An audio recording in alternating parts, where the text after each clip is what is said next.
fresh off a pressure campaign against Texas Republicans who complied and redrew their maps, today Donald Trump hosted Republican lawmakers from Indiana.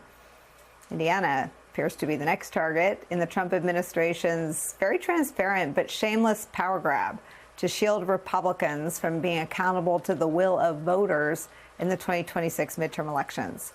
But there's some new polling from Indiana that has a bit of a warning light for state Republicans there. Politico reports this, quote, 52% of registered voters in Indiana, which Trump won by 19 points last year, said they are against Republicans revising their maps, with 43%, quote, strongly opposing that effort. Nearly two-thirds of the survey respondents said gerrymandering should be illegal, and a full two-thirds expressed opposition to Washington politicians meddling in their state's politics. Voters' discomfort with gerrymandering not lost on at least a few Indiana Republicans. New York Times reports at least 10 state legislators have chosen defiance, even as pressure from the White House has ramped up. Those lawmakers, a small fraction of the roughly 110 state legislative Republicans from Indiana, have expressed opposition to rare mid-decade redistricting in social media posts, interviews, and formal statements. Quote, if we do that now, the rule book gets tossed out the window. That was State Representative Jim Lucas, a Republican from southern Indiana.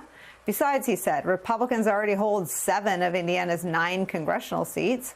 We have a saying, the pigs get fat, the hogs get slaughtered. Mr. Lucas said, we should be happy with what we have. I was just trying to figure out who the slaughtered hogs are. Joining our conversation is New York Times political reporter Nick Corsinati. Jim is here. Nick, where's this going in Indiana? I think Indiana is the first state that we're going to see some real resistance to this whole effort by the president to force Republican states to redistrict in mid-decade. And there's a couple reasons for that. One is the ask coming from the White House is pretty extreme, even by what we've seen already. When Vice President Vance went to meet with leadership like the governor and the state legislative leaders in Indiana, they asked for a 9-0 map, meaning wipe all Democrats off the congressional delegation. And that's a far reach for a state that has, 39 or 40% Democratic voters in the last presidential election. So I think that instantly puts some resistance in state leadership.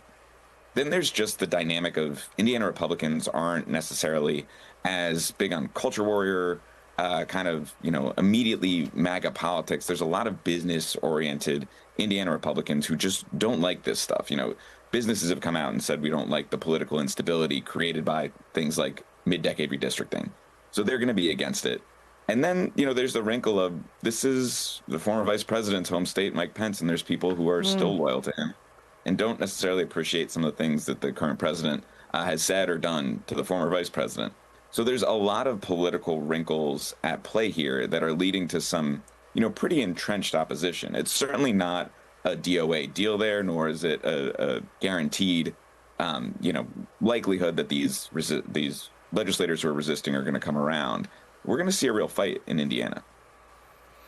What about just the absolute telegraphing of political impotence? I mean, it just screams, we suck so much, we have to cheat. Are any of them worried about that, Nick?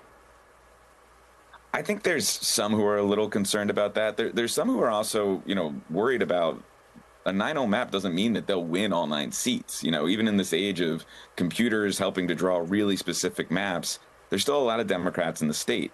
They'd have to, break apart Indianapolis, which is located in the center state, theoretically could be cracked, and then eat into the northwestern part of Indiana.